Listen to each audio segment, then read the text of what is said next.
Obviously, as a player, you have had great experiences of European competition. You won the UEFA Cup in 2006, 2007. You scored in the final, Super Cup as well. How have those experiences as a player shaped your approach as a coach to nights like these? No, yeah, for sure. All the experience that you have done as a player shape you in all the sense. But it's for sure something different, you know. But what you have done, not only in terms of career as a player, in general, what you have done in the past. It's like it's like a box. You put everything inside, and then you shape the box. You shape the way you see things. And I said many times, I've been lucky as a player because I joined a different club where I had the chance to fight for titles. And lastly, since you're in Sweden, I have to ask about Genesis Antwi. In many ways, you made a historic decision for Sweden in giving him his debut against Copenhagen. He became the first Swedish player to ever play for Chelsea's men's first team. He's been sensational in the under-21s. What can you tell us about him as a player, and is there a chance we might see him play here on home soil? First of all, he's one of the young players. It's one of the academy players in this moment. We try always to give them chances when they deserve. For part of the season, he was working with us. When we need, we call him and he work with us. He's doing well, as you said, with under-21, and also he's doing well when we call him. So we are happy to give him the chance, and we see in the next game can be involved. Thank you. Just here, please.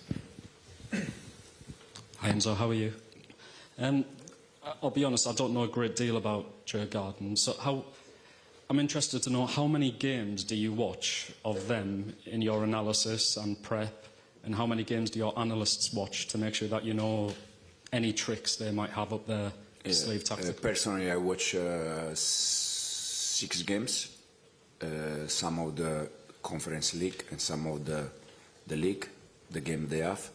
They have a little bit, the only thing is that in the league they use players that they don't use in conference, and in the conference there are players that they don't used to play in the league, so it's not easy to analyze.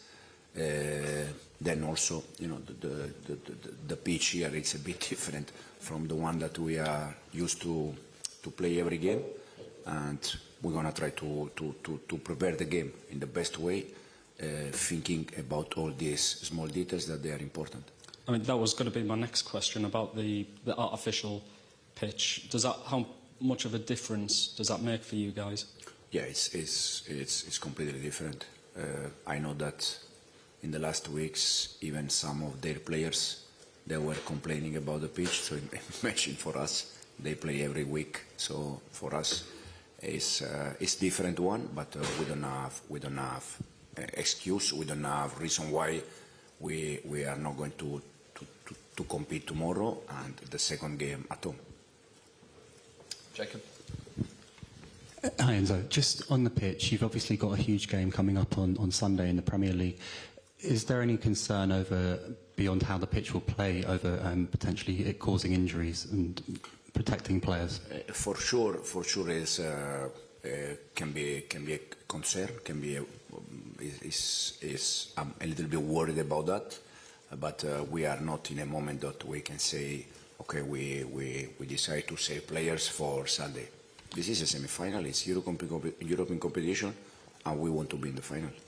In the last round, Reece James talked about the team potentially having disrespected the competition, the second leg against Legia. Is it almost a good thing that they might have got that out of their system, that you've had the warning not to take anyone, for granted? Yeah, perfect. No, don't take nothing for granted. As you said, I don't think we disrespect the competition.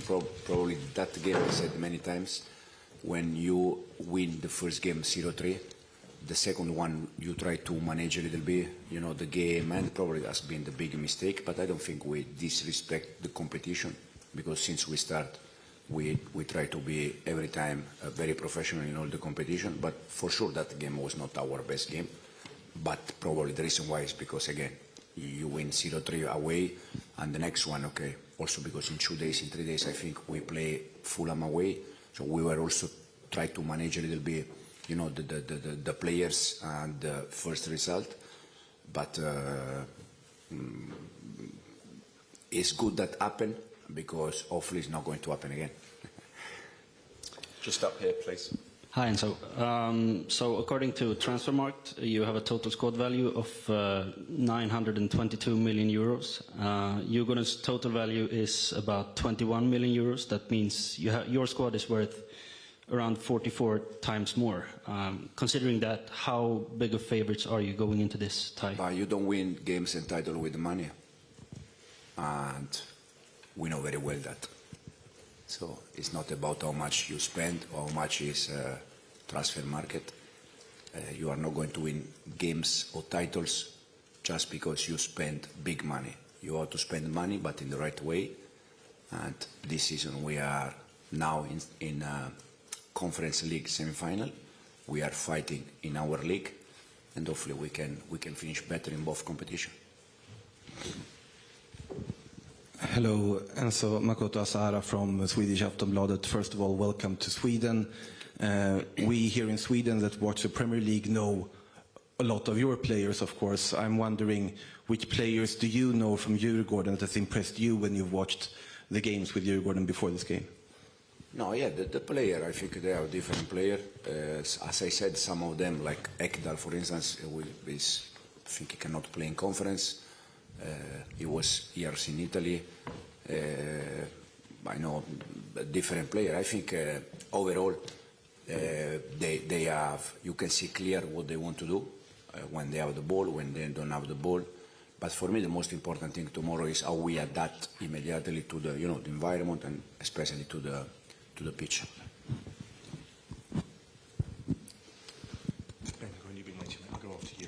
Hi, Enzo. Nico Jackson, is the expectation, given he's coming back from injury and the pitch, that he can start? And if not, is it a case of Ty or Pedro having to lead the line? For sure, one of them. For sure, one of them. No, now, I said before, now it's not a moment to think about next game. Now it's about tomorrow. And then after tomorrow, we're going to focus on Sunday game. So the ones that they're going to start tomorrow the game, they are the ones that for sure we think they are the good one for tomorrow game. So we see if it's Nico, we see if it's Ty. If it's Pedro, Ty, we know that he's doing well. He did well every time. Even the last 5 minutes, the last game against Everton, he was there. And he deserved the chance. And if it works well, he deserves the chance. Andy? Hi Enzo, just a very, very quick question from me. I know how you guys tend to work, you kind of focus on the next game. With that in mind, does that mean you've watched 6 Djurgården's matches since Saturday? Second. You said you've watched 6 matches. Them, yes. Yeah, since Saturday? Because I know you guys focus just on the next game. After Everton, you mean? Yeah. Yeah, absolutely. Before Everton, I don't used to watch games. Otherwise, I mix things. I prefer finish Everton instead to watch tomorrow team. So you've watched 6 entire matches since Saturday? Yes. Are you aware that the sun's been shining in the UK at all, or have you been? That's why we need holiday. Thank you. No problem. Simon.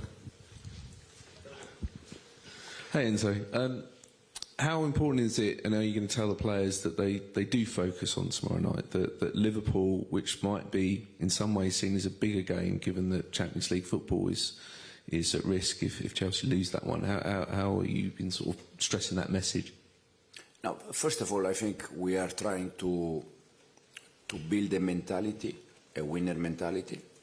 So for me, you build that taking every game, no matter who is the other team, try to win every game. It's the only way.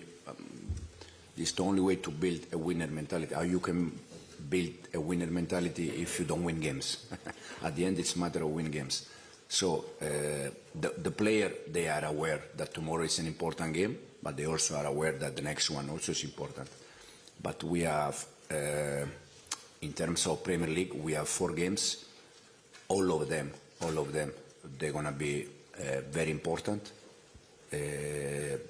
But we need to go game by game. So now it's tomorrow, and after tomorrow, we're gonna be focused on Liverpool, and the players they're gonna be focused on that for sure. And just a quick follow up on Nkunku. I know it's early days, but is there a possibility that he might not play again this season, or is it a bit too early to say? They're gonna, because it just happened, so we have more news, probably not tomorrow, probably on Friday when we are back. We'll do two more, Mike, and then one at the back.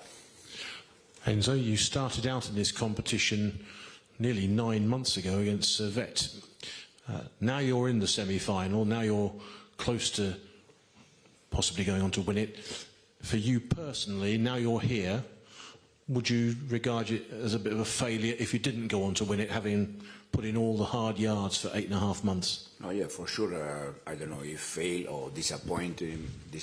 I don't know how is the right words in English. But for sure, now that we are in semi-final, the next target is the final. And then once, if we are able to reach the final, we go for the title. That personally, for me, it's a big title. It's a huge title because it's a European competition. And as I said, we can give this club the opportunity to be the only club in the world to win all the European competition. So it's also a responsibility for me, a responsibility for the players to get that. Last question, please. Hi, Enzo. Here. What do you expect from the Djurgården supporters tomorrow and the environment here? Oh yeah, we played the last game in Poland. That also the environment was quite nice. I think after an entire season, the players they know that when you play at this level, you can find different kind of environment. Some of them also, like for instance Enzo Fernandez from Argentina, I think he doesn't need to know different kind of environment, because if you go in Argentina, you can see the environment that they have there. So it depends a little bit. At the same time, we have many young players that for them is something new and they need to adapt. That's why I said for me the most important thing tomorrow is how we adapt immediately to the game, to the fans, to the environment, to the pitch, and this is the main thing for tomorrow game. Thanks, guys. We'll see you tomorrow. Thank you. Thank you. Thank you.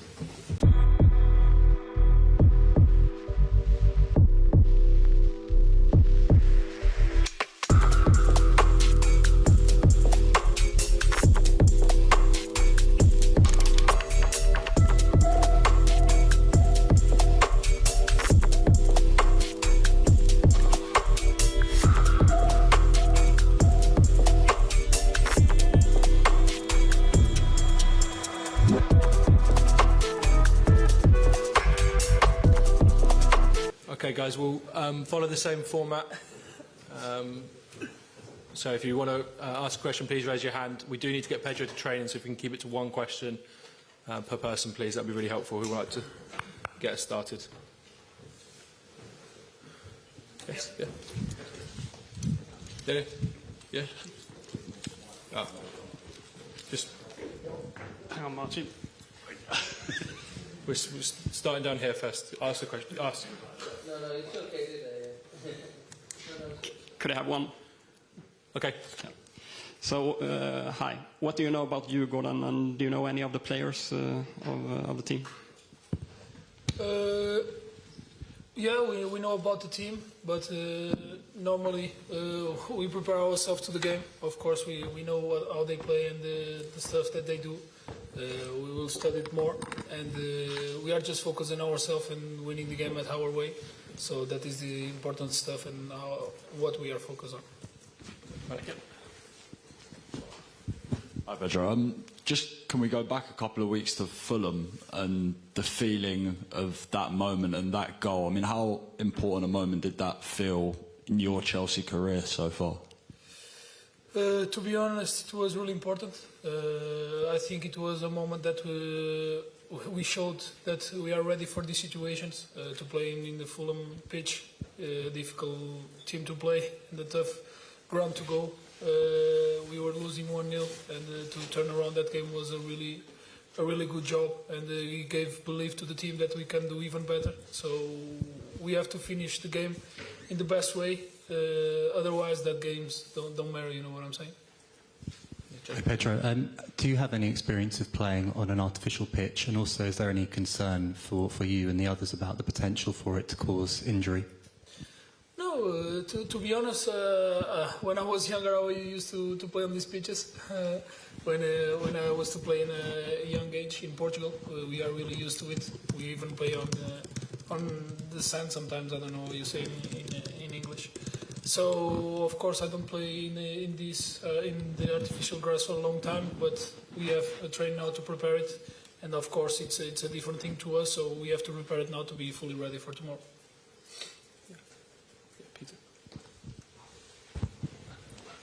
Hi, Pedro. You've played a fair bit as a central striker this season. How have you found playing in that role, and is that something you can see doing more going forward? To be honest, I really enjoyed it. Like I said in previous interviews, that they asked me the same question as you. I said that I feel free in there. I can go to both sides, receive the ball wide, be more near to the box sometimes. So I really enjoyed it. The games that I had there, I really enjoyed. I think I helped the team a lot. So I'm ready, to be honest, to help in every way I can. Okay, 3 more here, Nazar, and then finish up there. Hi, Pedro. Can I just take you back to the weekend, if I may, please? And we saw some lovely footage of yourself and Marc Cucurella heading tennis balls at the Madrid Open. We also all saw the story about the power cuts in Spain and in Portugal, and we've been scratching our heads as how you've made it here and haven't been stuck in Spain. Can you talk us through it? Were you caught up in the problems? I will tell you just a little bit. I remember to walk with my girlfriend in the city of Madrid, and somehow there was no lights, but luckily we went to the airport and we make it, because I think only like at 7 the flights were not departing, so we were lucky to get out of that, and the next day we were training. So you only just made it then? Yeah, we made it. Ben and Nazar, sorry. Just on that tennis quickly, you and Marc Cucurella nearly got your head blown off by a ball. Were you taken by surprise? Yeah, to be honest, I didn't watch tennis for a long time at live, and the ball was so fast that in the first one I was laughing to him, and this is why the second one I was surprised, because I was speaking to them, and the ball came so fast, and I was surprised with the ball, yeah. Just on your numbers as well, this is your best goals output. Can you talk a little bit about the key to that, and if you've set any targets for the season? No, to be honest, like I said before, I don't set the targets in terms of that, because I know that the things come the way that I think the things will come naturally. So I try to create the much chances I can and to finish the most chances I can. So this is the way I think the football. There is any other ways to help the team as well. So to be honest, I just try to do my best and try that the things will come easily, because sometimes if you put too much pressure on yourself to achieve certain goals, the things will not go through with it. So I'm really focused on playing just my game, and then the things will come in. Hi Pedro, you talked brilliantly about the Fulham game where you came back, but part of that game was Tyrique George's first goal. I wondered what you made of him and sort of his output and how he's helped the team later on in the season. No, like you saw in the game, Tyrique is ready to help the team. He's a really good lad that helps a lot with very good skills and talent. So the thing he has to do is to continue to do what he's doing, and we will need him in the games. So I think he's in the right way to help the team, and we are really happy for him as well. Last question. Thank you. Hello, Pedro. Makoto from Swedish Aftonbladet here. From when you've studied Djurgården before this game, what would you say is the single thing that you fear the most with the opponent tomorrow? With it something with the team or the pitch or the fans? If you single out one thing. Oh, to be honest, we don't fear anything in any game. We are Chelsea, and we focus on ourselves, like I said before. And we go to the game tomorrow thinking on ourselves and on the way that we have to win the game. And this is what we are going to do to play our football. Thanks, guys.